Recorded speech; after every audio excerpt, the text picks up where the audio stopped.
So now, Aaron's message, Voices and Visions. Oh, the platform. I'm just gonna move that. Yeah, he's gonna move it. He's gonna move it. I was worried that I might be like too high above the. All right, how's that? Can everybody hear me okay? Okay, good. All right. Well, thank you everyone for joining us on this beautiful autumn Sunday. One of the purposes of today's talk is to give an opportunity for our church's board members to introduce themselves. It's good for us to see you to see us, and gives us an opportunity to just speak a little bit about ourselves and our thoughts on taking on this important position. So I would like to start by inviting each of the board members up to just say a brief something to the congregation. If the board members want to come up, now would be the time.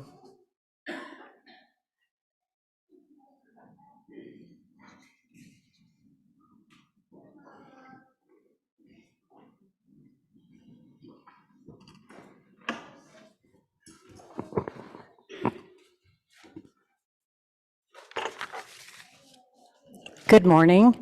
I'm Andrea Baird, a little new to the Unitarian Church. Came here 15 years ago. Then did a little exploring, I guess, in my own spirituality. Let me give you a little bit about my background. I taught K through 12 for 12 years, remedial reading boys, 14, 15 years old. That was an experience. It was a good experience because you really learned about the expectations that we put on children of who they are and how that changes their life. I was a union IFT rep for the Illinois Federation of Teachers for over 20 years. We attended a variety of churches over the past few years, but certainly found that the Unitarian Church enables you to bring your whole self, your full identity, and your questioning mind and your enhancing heart. I love the inclusive aspect of this church. It became a very good fit for both of us, and I am very happy to be on the board.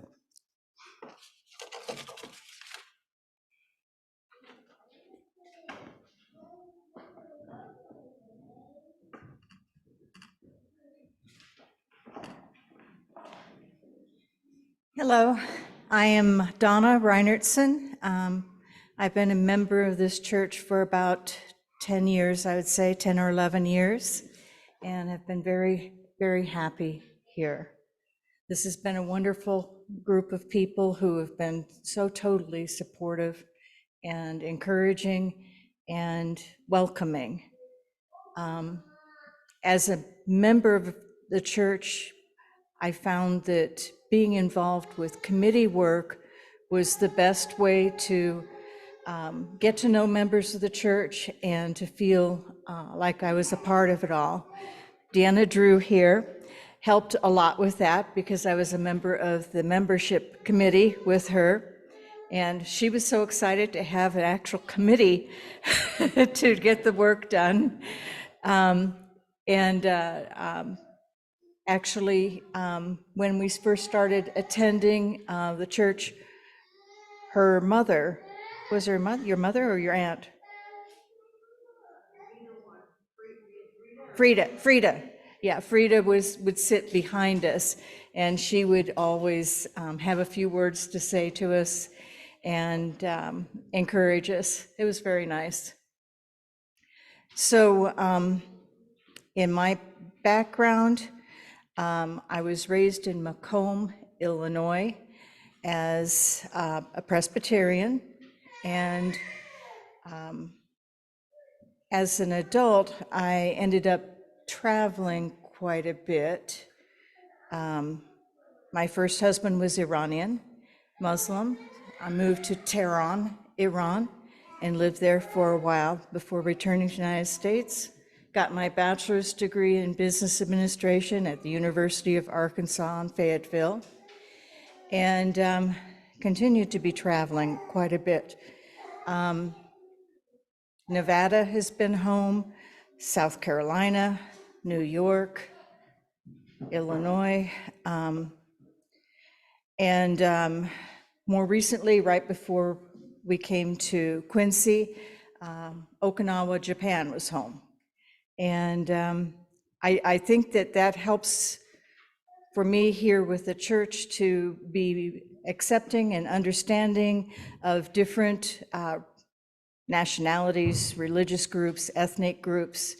I think the travel and living with the people in those countries has really made me more receptive to all the differences that we have. Let's see, I don't know what else I need to say.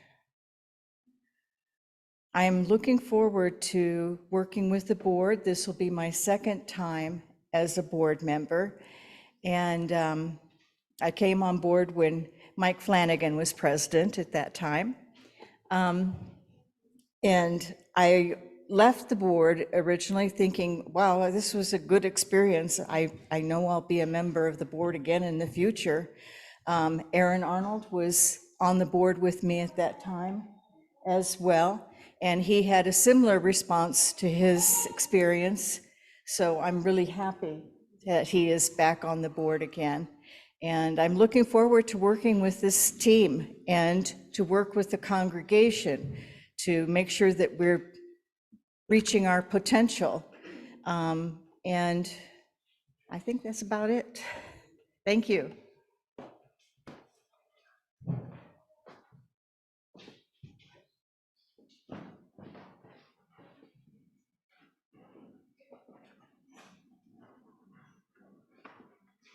I'm going to borrow what I think is a comment from the old Kingston Trio. For those of you who know me, I'm John Baird. For those of you who don't know me, I'm John Baird. But basically, I think maybe you know a little bit more about me than maybe you should, but at the same time, you may or may not realize that I actually taught high school physics and astronomy for about 35 years, the last 29 here at Quincy High School. Thoroughly enjoyed it. Had probably more wonderful students than maybe I deserved, but I would be a little remiss if I didn't share this with you today because of the timing. And we all know timing is sometimes beyond our control, but very, very important in all kinds of things. One of my former students, who by the way happened to be my daughter, basically was mission control person for OSIRIS-REx that visited the asteroid Bennu. And just an hour ago, it landed, the sample returned safely in, I think, the desert out in Utah. So if and you can give her credit or blame for the fact that this is also her birthday, which, how about that? So anyway, I just couldn't pass up the sharing with you because that's the thing I love about this church.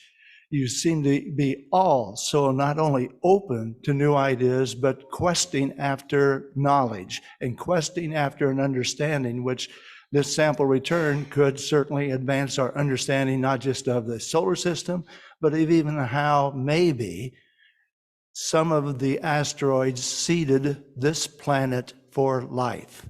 And that's a quest that I think we're all on. Whether we ever reach it or not, that's going to be another thing. But speaking of timing, I've had a fairly large number of good things happen throughout my life, but the best timing I ever had happened on April 5th in 1986, when I somehow convinced this beautiful lady to marry me. But I look forward to working with you.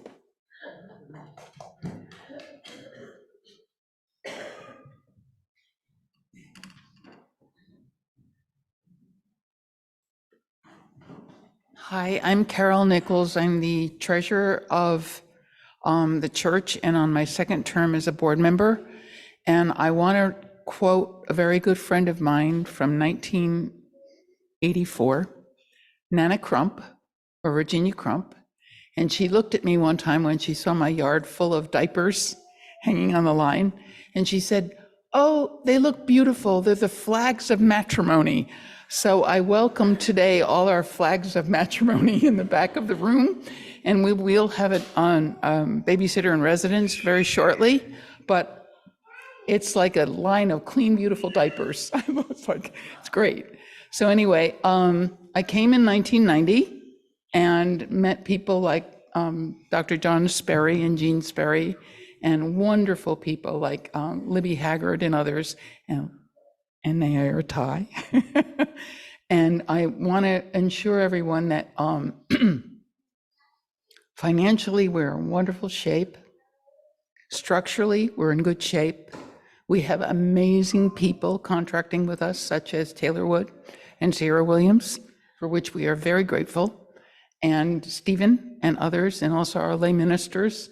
And I look forward to a wonderful year.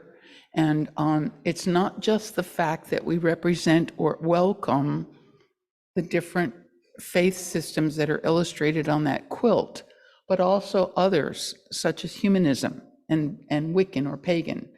In addition to that, Native American, and are trying to open our church and our hearts to people in the community because we're conservative who have been neglected, not neglected, but not given a good welcome in many places, the LGBTQ community plus, and we're working hard to make our facility more open to them, and we'll be working with some church members to sort of organize what we can offer to them in the structure that we have.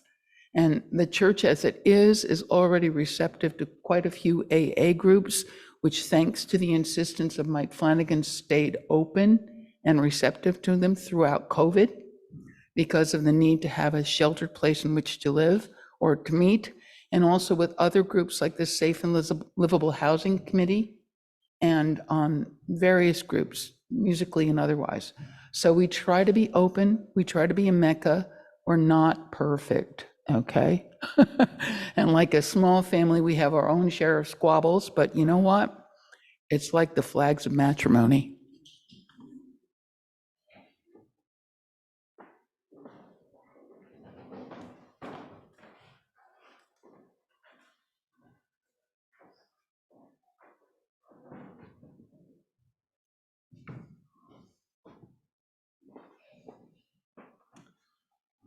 Hello, can you hear me? I'm losing my voice, so I'll be pretty quick. I'm Alan DeYoung. I'm a professor emeritus from the University of Kentucky. And about 6 years ago, we bought an old house on 18th Street. And so that's what I'm doing now, is working on what I call a mansion on 18th Street. And a lot of you have been there. And anyway, it's what I do. In addition, I've been on the board now. This will be my third year on the board. I try not to get in the way of some of these other people that you're hearing from, and when they're trying to do their good work. For example, Mary Beth Kapinski undertook a number of big major projects last year, and I think I said, yes, I'll do that, or yes, that's a good idea every time. So I'm sort of the yes man of the group, or the maybe man of the person of the group. And I'm happy to chat with you if I keep my voice anytime you'd like. Stop me and say, tell me what a crazy thing I've done, or what crazy thing I'm doing, or why I should do more. I'd be happy to take that advice. Thank you very much. I look forward to the third year of being on the board. Here's to our predecessor and the person who set up so many things for us. Mary Beth.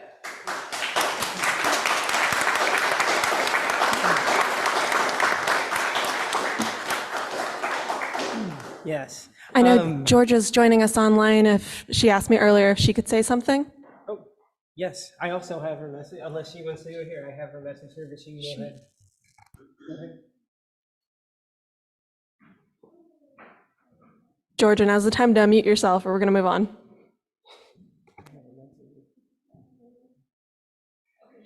I want Aaron to read it, please.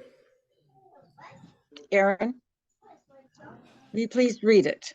Oh, yes. Yes, I Thank have you. it here, Georgia.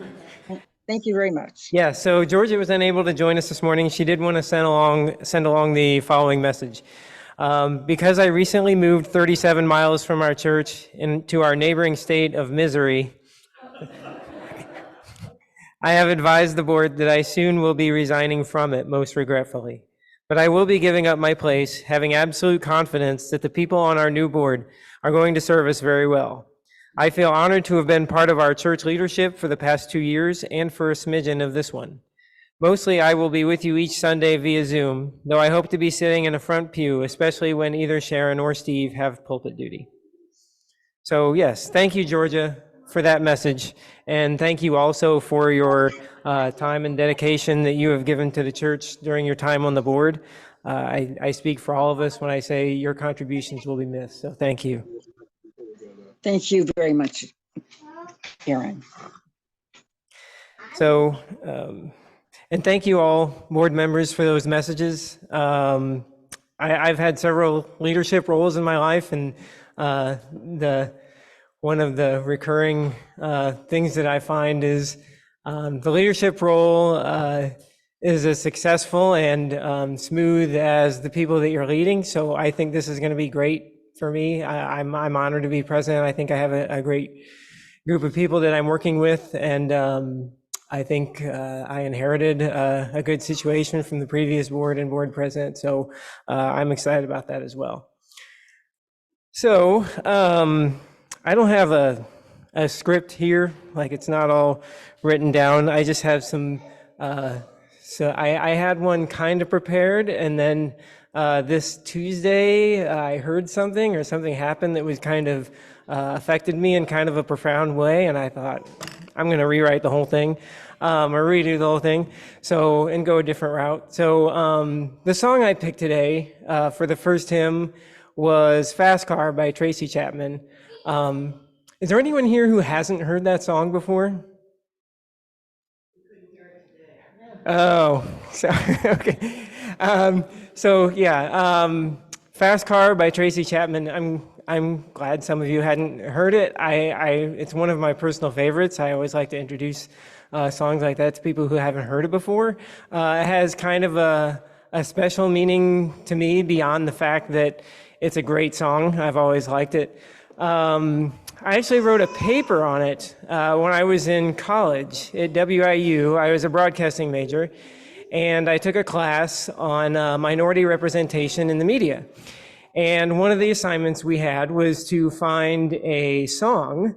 So this class covered TV, books, etc. But one of them was to find a song that was by a minority group artist or person, and that I felt kind of was intended to capture the experience or represent a minority group in a certain way.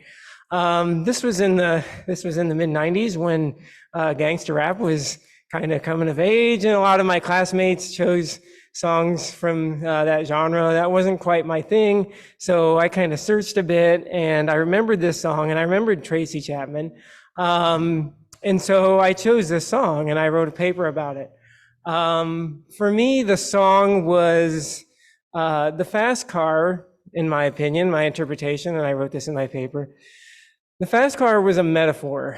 It wasn't an actual car. When I read the lyrics and it says things like, take your fast car and keep on driving, it's saying, hold on to your dreams. The fast car represents the person in the song's dreams for a better life, for getting out of what they're in, for helping them to overcome the obstacles they're facing.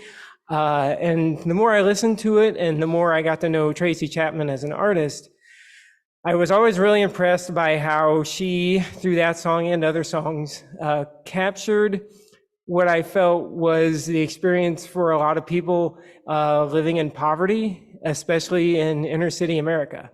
That's what a lot of her songs dealt with. So she's always been one of my favorite artists, and that's always been one of my favorite songs. So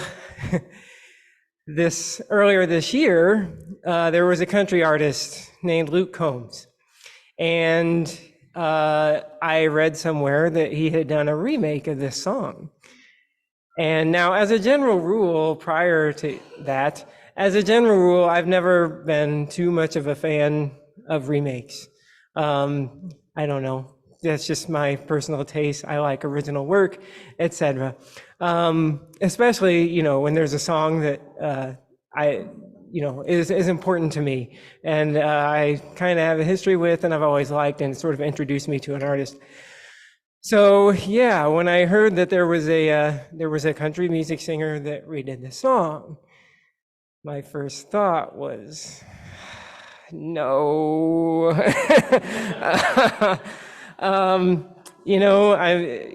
It happens. People remake songs. A lot of times it's meant as a tribute.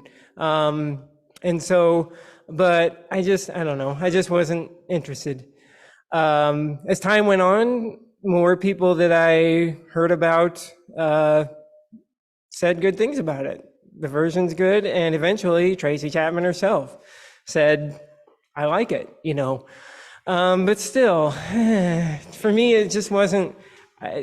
When I think about the demographics of country music and who I felt like she was representing, it just seemed off. My job for the state of Illinois takes me around 11 surrounding counties. I travel about an hour and 45 minutes in every direction from Adams County on the Illinois side. So I drive through a lot of small rural areas. Sometimes I'll get off the beaten path. I like to go to not even towns, they'd be called villages, just to see what they're like. I've heard of them, I've never been there before. Last week I went to Bayless, so drove through there, just drive through, just see what they look like. When I drive, I'm listening to something, and this week on Tuesday, coming back from Mount Sterling, I had run out of podcasts. So I don't know if it was where I was or the environment I was in, but that song came back to me. You know, the Luke Combs remake, and a lot of people liked it, and you know. So I tapped the microphone on my phone and I said to Google, Luke Combs Fast Car. And was the first song that came up. And I tapped the link, and this is what I heard.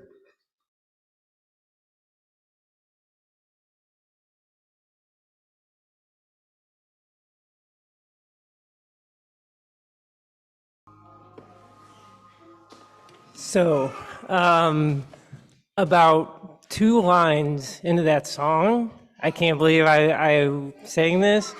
I was blown away. I loved it. I don't know if it's my rural upbringing. I don't know if it's where I was driving at the time. I think a lot of it has to do with the fact that those villages that I drive through and I talked about, I don't know if anyone's been there lately, but they're decimated, a lot of them, in a lot of ways.